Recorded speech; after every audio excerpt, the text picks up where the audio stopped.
إلى هولجرد. أدي مباراة جميلة بشوط المباراة الأول. مناولة جميلة. هولجرد الملا محمد العرضية. جول. الله.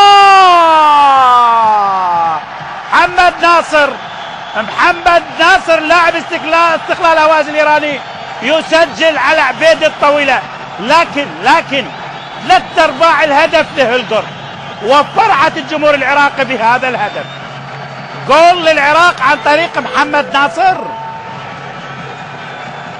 منذ فترة ما مسجل محمد ناصر. بيرا تعال خلنا اتكلم معاكم. ولقطة جميلة. شوف العمل، شوف الشغل، شوف الله. محمد ناصر جميل الكرة، لكن شوف الانطلاقة.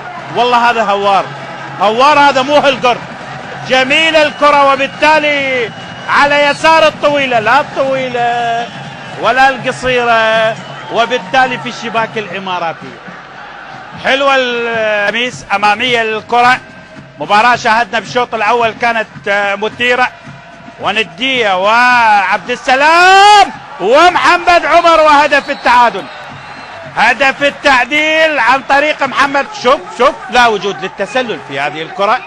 محمد عمر هاي تحسب على خط الدفاع، وبالتالي التمركز الغير صحيح ويعني التوافق يجب أن يكون موجود، وبالتالي عدم الاعتماد على تلعب على صافرة الحكم، وبالتالي شوف ظنوا لاعبين التسلل، لكن محمد راجع الكرة.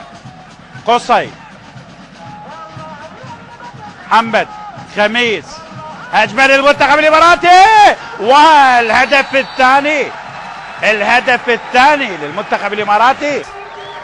شوف بالإعادة، لاحظ كان عندنا لاعب ساقط، مفروض المنتخب الإماراتي يخرج الكرة إلى الخارج، لكن شوف المتابعة من هذا اللاعب.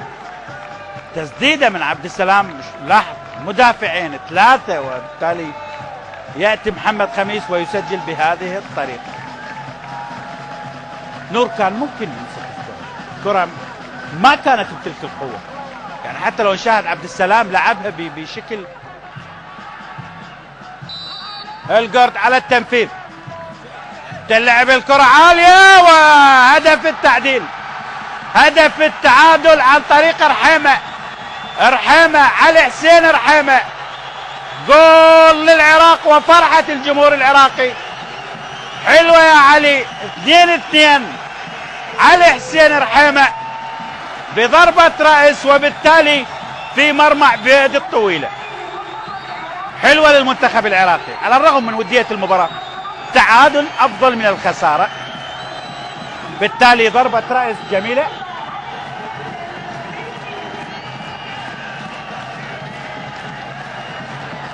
علي حسين رحيمة، شوف، وهدف التعديل.